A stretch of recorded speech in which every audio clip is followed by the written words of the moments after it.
Welcome to a Fireside Reading of Wuthering Heights by Emily Brontë, the only book she ever wrote. Chapter 6.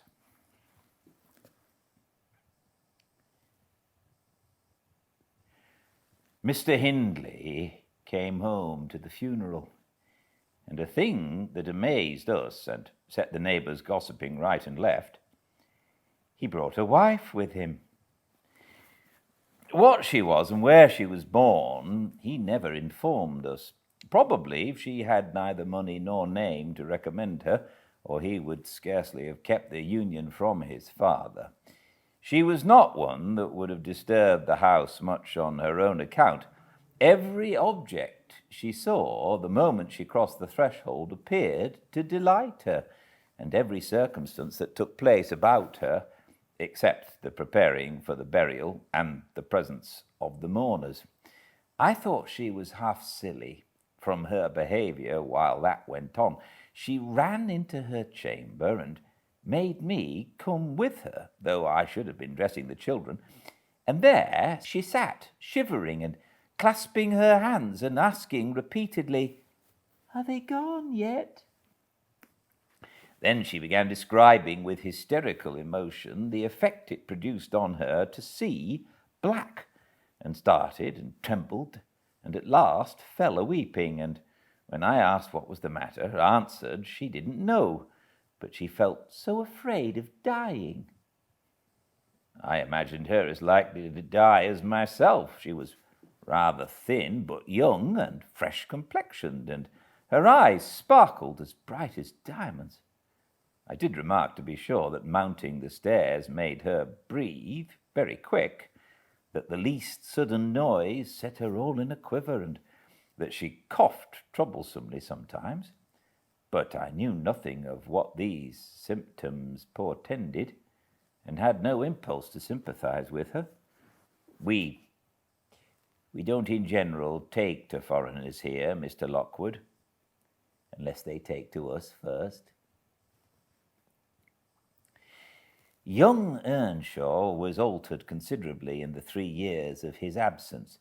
He had grown sparer and lost his colour, and spoke and dressed quite differently.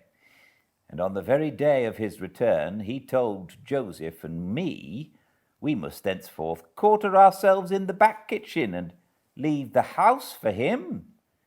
Indeed, he would have carpeted and papered a small spare room for a parlour, but his wife expressed such pleasure at the white floor and huge glowing fireplace, at the pewter dishes and delf case and dog kennel and the wide space there was to move about in where they usually sat, that he thought it unnecessary to her comfort, and so dropped the intention. She expressed pleasure, too, at finding a sister among her new acquaintance, and she prattled to Catherine and kissed her and ran about with her and gave her quantities of presents at the beginning. Her affection tired very soon, however, and when she grew peevish, Hindley became tyrannical. A few words from her, evincing a dislike to Heathcliff, were enough to rouse in him all his old hatred of the boy. He drove him from their company to the servants, deprived him of the instructions of the curate, and insisted that he should labour out of doors instead, compelling him to do so hard as any other lad on the farm. Heathcliff bore his degradation pretty well at first, because Cathy taught him what she learnt, and worked or played with him in the fields.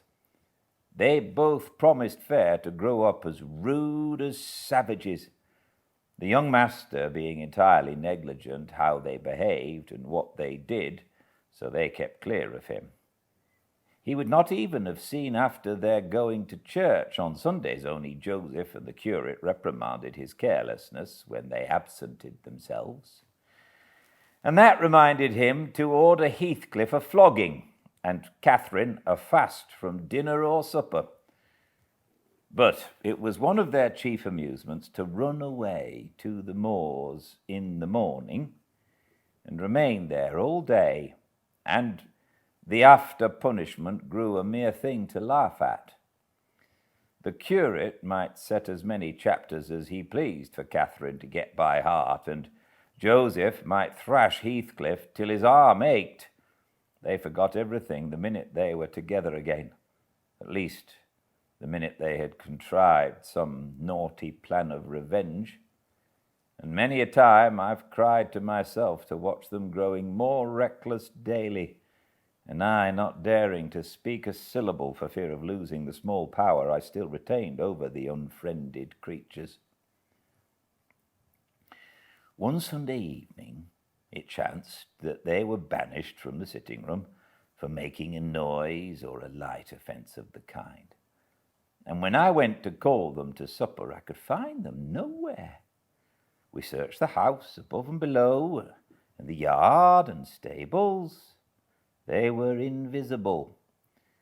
And at last Hindley, in a passion, told us to bolt the doors and swore nobody should let them in that night. The household went to bed, and I, too anxious to lie down, opened my lattice and put my head out to hearken. Though it rained, determined to admit them in spite of the prohibition should they return. In a while, I distinguished steps coming up the road, and the light of a lantern glimmered through the gate. I threw a shawl over my head and ran to prevent them from waking Mr. Earnshaw by knocking. There was Heathcliff, by himself. It gave me a start to see him alone. "Where is Miss Catherine?" I cried hurriedly. "No accident, I hope?" "At Thrushcross Grange," he answered, "and I would have been there too, but they had not the manners to ask me to stay." "Well, you will catch it," I said. "You'll never be content till you're sent about your business. What in the world led you wandering to Thrushcross Grange?" "Let me get off my wet clothes and I'll tell you all about it, Nelly," he replied. I bid him beware of rousing the master, and while he undressed and I waited to put out the candle, he continued. "Cathy and I escaped from the wash-house to have a ramble at liberty, and getting a glimpse of the Grange lights, we thought we would just go and see whether the Lintons passed their Sunday evenings standing shivering in corners while their father and mother sat eating and drinking and singing and laughing and burning their eyes out before the fire. Do you think they do? Or reading sermons and being catechized by their manservant and set to learn a column of scripture names if they don't answer properly?" "Probably not," I responded. "They are good children, no doubt, and don't deserve the treatment you receive for your bad conduct." "Don't cant, Nelly," he said. "Nonsense." We ran from the top of the heights to the park without stopping, Catherine completely beaten in the race because she was barefoot. You'll have to seek for her shoes in the bog tomorrow.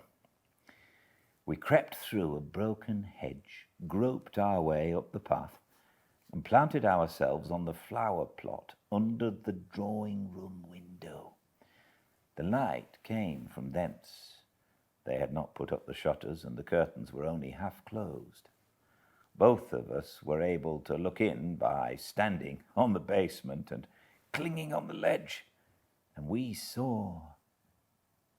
It was beautiful. A splendid place, carpeted with crimson, a crimson-covered chairs and tables, and a pure white ceiling brocaded by gold, a shower of glass drops hanging in silver chains from the center, and shimmering with soft tapers. Old Mr. and Mrs. Linton were not there. Edgar and his sisters had it entirely to themselves. Shouldn't they have been happy? We should have thought ourselves in heaven. And now, guess what your good children were doing? Isabella, I believe she is 11, a year younger than Cathy, lay screaming at the farther end of the room, shrieking as if witches were running red-hot needles into her. Edgar stood on the hearth, weeping silently, and in the middle of the table sat a little dog, shaking its paw and yelping, which from their mutual accusations we understood they had nearly pulled in two between them, the idiots. That was their pleasure, to quarrel who should hold a heap of warm hair, and each begin to cry because both, after struggling to get it, refused to take it. We laughed outright at the petted things. We did despise them. When would you catch me wishing to have what Catherine wanted? Or find us by ourselves seeking entertainment in yelling and sobbing and rolling on the ground, divided by the whole room? I'd not exchange for 1,000 lives my condition here for Edgar Lintons at Thrushcross Grange, not if I might have the privilege of flinging Joseph off the highest gable and painting the house front with Hindley's blood. Hush, hush, I interrupted. Still, you have not told me, Heathcliff, how Catherine is left behind. I told you we laughed, he answered. The Lintons heard us, and with one accord they shot like arrows to the door. There was silence, and then a cry. "Oh, Mamma, Mamma! Oh, Papa! Oh, Mamma, come here! Oh, Papa! Oh!" They really did howl out something in that way. We made frightful noises to terrify them still more, and then we dropped off the ledge because somebody was drawing the bars, and we felt we'd better flee. I had Cathy by the hand and was urging her on, when all at once she fell down. "Run, Heathcliff, run," she whispered. "They have let the bulldog loose, and he holds me." The devil had seized her ankle, Nelly. I heard his abominable snorting. She did not yell out, no. She would have scorned to do it if she had been spitted on the horns of a mad cow. I did, though. I vociferated curses enough to annihilate any fiend in Christendom, and I got a stone and thrust it between his jaws, and tried with all my might, to cram it down his throat. A beast of a servant came up with a lantern at last, shouting, "Keep fast, Skulker, keep fast!" He changed his note, however, when he saw Skulker's game. The dog was throttled off, his huge purple tongue hanging half a foot out of his mouth, and his pendant lips streaming with bloody slaver. The man took Cathy up. She was sick, not from fear, I'm certain, but from pain. He carried her in. I followed, grumbling execrations and vengeance. "What pray, Robert?" hallooed Linton from the entrance. "Skulker has caught a little girl, sir," he replied. "And there's a lad here," he added, making a clutch at me, "who looks an out-and-outer, very like the robbers were for putting them through the window to open the doors to the gang after all were asleep, that they might murder us at their ease. Hold your tongue, you foul-mouthed thief, you. You shall go to the gallows for this. Mr. Linton, sir, don't lay by your gun." No, Robert," said the old fool. "The rascals knew that yesterday was my rent day. They thought to have me cleverly. Come in, I'll furnish them a reception. There, John, fasten the chain. Give Skulker some water, Jenny, to beard a magistrate in his stronghold. And on the Sabbath, too. Where will their insolence stop? Oh, my dear Mary, look here, don't be afraid, it's but a boy. Yet the villain scowls so plainly in his face. Would it not be a kindness to the country to hang him at once, before he shows his nature in acts as well as features? He pulled me under the chandelier, and Mrs. Linton placed her spectacles on her nose and raised her hands in horror. The cowardly children crept nearer also, Isabella lisping, "Frightful thing! Put him in the cellar, Papa. He's exactly like the son of the fortune-teller that stole my tame pheasant. Isn't he, Edgar?" While they examined me, Cathy came round. She heard the last speech and laughed. Edgar Linton, after an inquisitive stare, collected sufficient wit to recognize her. They see us at church, you know, though we seldom meet them elsewhere. "That's Miss Earnshaw," he whispered to his mother, "and look how Skulker has bitten her, how her foot bleeds." "Miss Earnshaw? Nonsense," cried the dame. "Miss Earnshaw scouring the country with a gypsy? And yet, my dear, the child is in mourning. Surely it is, and she may be lamed for life." "What culpable carelessness in her brother!" exclaimed Mr. Linton, turning from me to Catherine. "I've understood from Shielders," that was the curate, sir, "that he lets her grow up in absolute heathenism. But who is this? Where did she pick up this companion? Oh, I declare he is that strange acquisition my late neighbour made in his journey to Liverpool.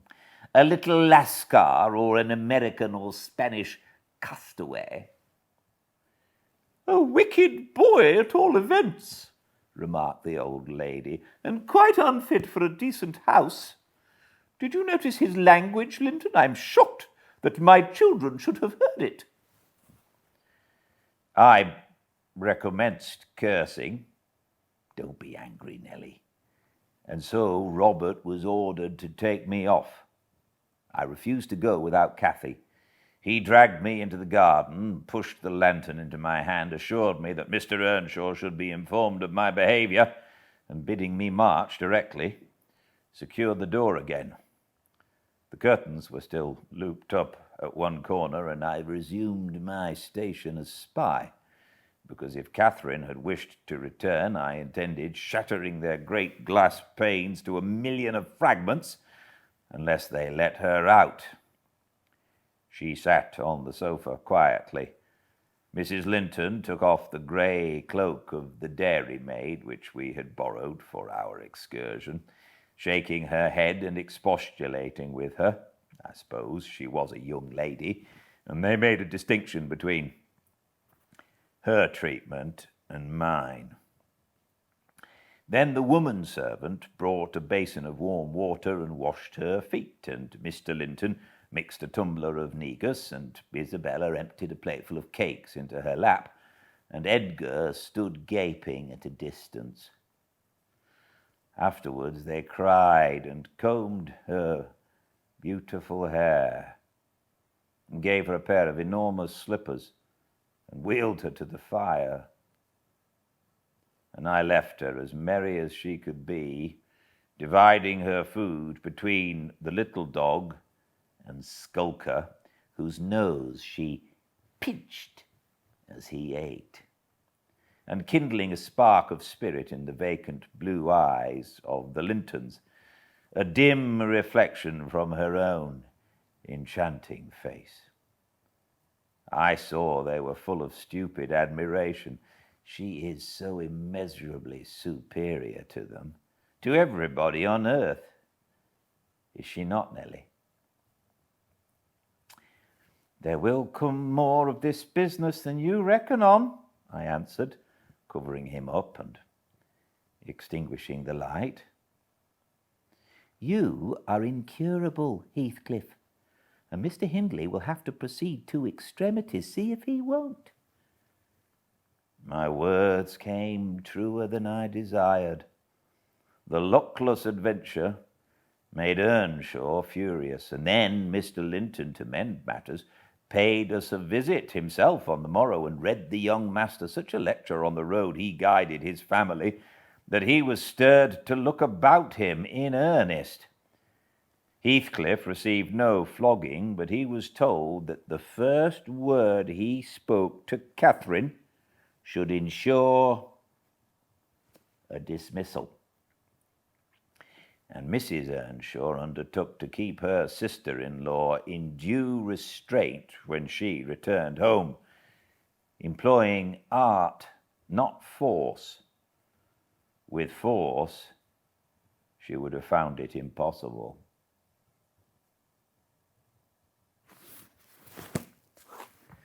Thank you so much for joining me. I hope this helps, and I very much look forward to seeing you all again tomorrow at the same time and place at Fireside Reading on Instagram. Or if you miss a chapter, or if you want to go and look at any of the books that we've read, please go to the YouTube channel Fireside Reading, where if you were to like and subscribe and comment, I would very much like that. Thank you so much, and until I see you next, please be very well. Good night.